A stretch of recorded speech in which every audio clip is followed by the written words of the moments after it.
After decades of turbulence and turmoil in the Middle East, finally the countries are looking at peaceful coexistence and co-development, mutually beneficial development.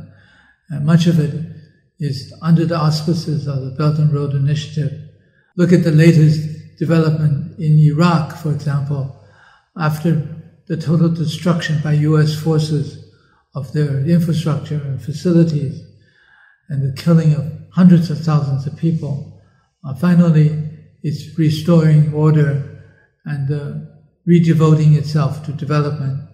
And this is very significant because Iraq, like the other countries in the region, actually have quite a bit of natural resources, significant amount of oil and gas.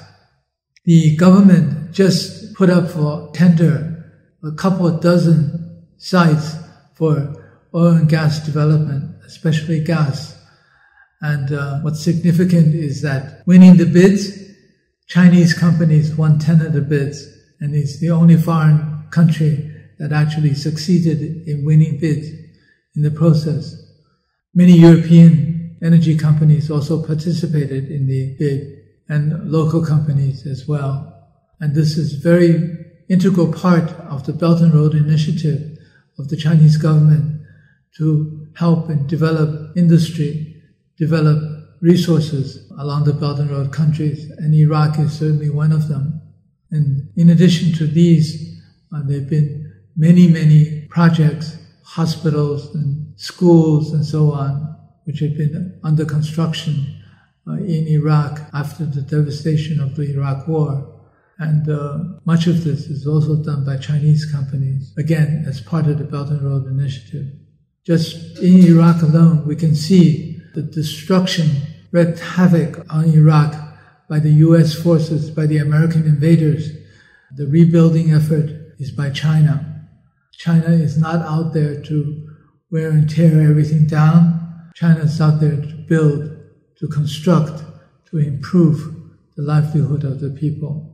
With Iraq, with Saudi Arabia, and with many other countries in the Middle East, what we see, China promoting investment, trade, building of infrastructure, improving of even political relationships. Political relationship in the sense of multilateralism, globalization, and multipolar world. I think this is very clear, and this is clear for all to see, the difference between the Chinese approach and the U.S. approach of continued wanting to dominate over a region. I think the Belt and Road has proven that it is possible to be mutually beneficial, unlike the U.S. approach of you win, I lose, I win, you lose. And they cannot think in terms of a multilateral, mutually beneficial relationship. But I think the Chinese approach is now recognized to be a positive one. Peace, stability, trade, and mutual benefit. I think what is happening in Iraq in terms of the Chinese companies winning the bids is, again, a positive indication of how mutually beneficial collaboration can continue and expand.